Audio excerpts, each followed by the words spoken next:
and I'll give you my version of it. Though it's not clear that we even though it's all come about in the last year, that the three of us who really got this off the ground, Bill Goldstein, Steve Scout, and myself, we all have different.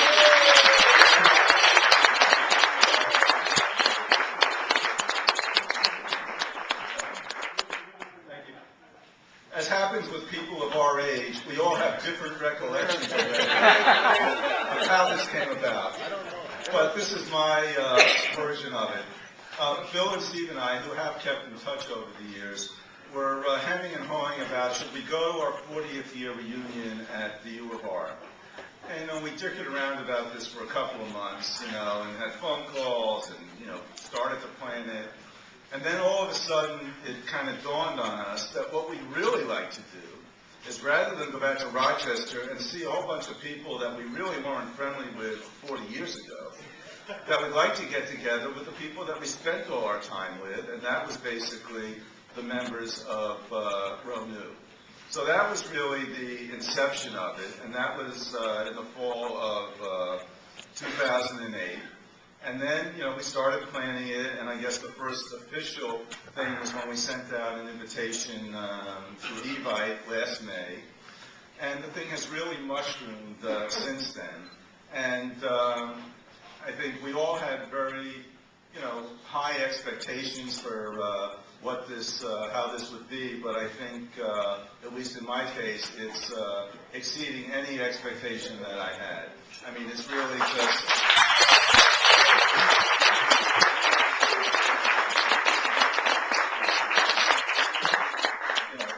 It's just, the kind of the good vibes that are coming through are just amazing.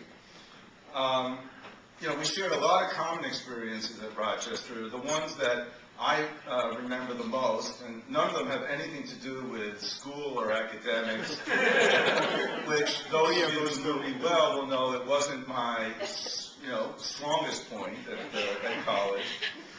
But the things that I do remember are going to Smitty's, and I'd like to thank Bob Satin for obtaining the recipe. He admits that he got it from somebody else, but he gets the credit for it. We now have what appears to be the official recipe for Smitty's hot sauce, and it's on the front page of the current edition of the BIOS.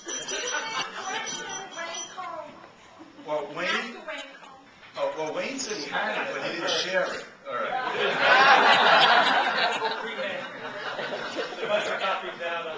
Oh, okay. Well, thank you. I was so busy before I didn't get to see it, but we will publish both versions of the recipe. So going to Smitty's, going to a Brookview Diner, for those of you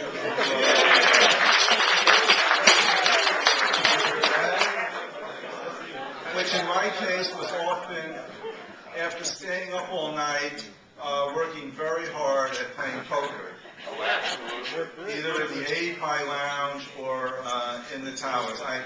I can honestly say I never stayed up all night to either study for a test or do a paper. And that probably explains why I got so many incompletes in my courses at school. The other things that I remember are playing on the fraternity volleyball and softball teams.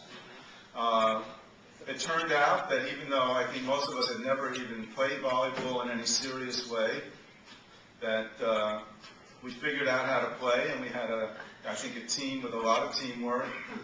I think at least my years, the starting players were myself, Steve Swartz, Bill Goldstein, Steve Scallett, I think Chuck Eldridge, and Bob Boss. And, we turned out we're quite successful. But the ultimate memory for me, even though I was only a spectator, I wasn't on the field, was when we beat Theta Delta Chi.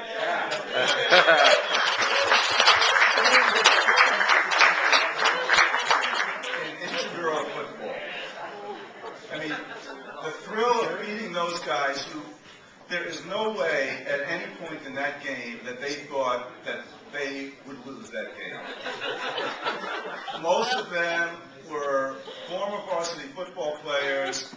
I think some of them weren't on the team only because they were academically ineligible for the varsity team, but they were so cocky and so confident that the, good feeling of beating them, still resonates. And I can remember some of them, I think, after the game, they were just, shaking their heads, and they just could not believe that we won.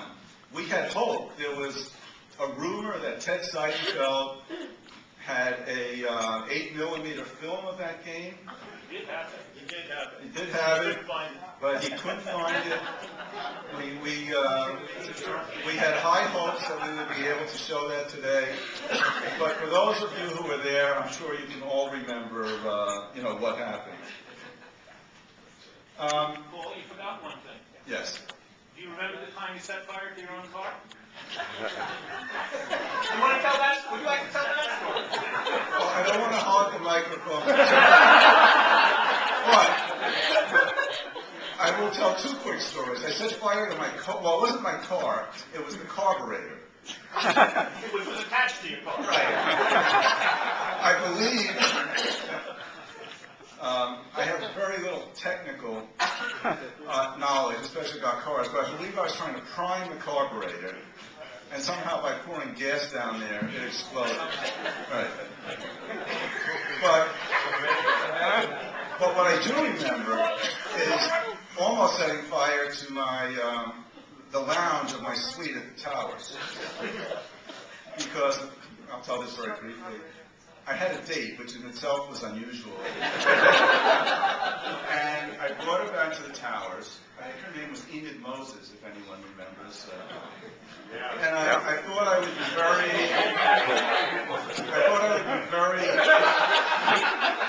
suave in my and light a candle. No one ever told me, though, if you light a candle and you put it on a bookshelf, don't put it on the bottom shelf.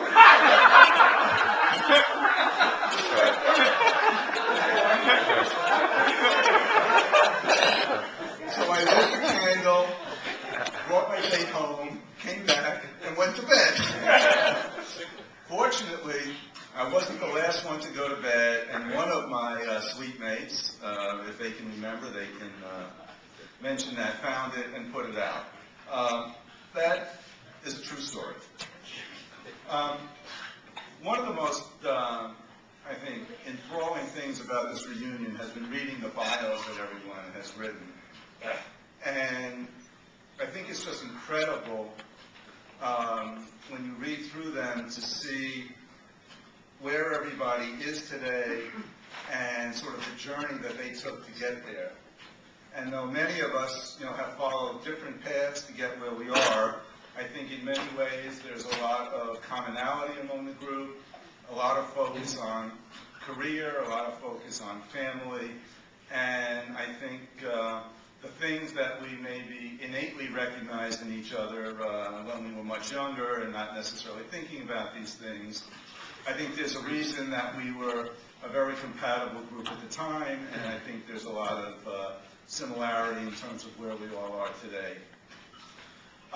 If this is just a one-time event, that'll be wonderful, but I think there's so much good feeling here that my sense and hope is that we will somehow, in some way, be able to sustain this over the coming years, and I certainly look forward to that. Thank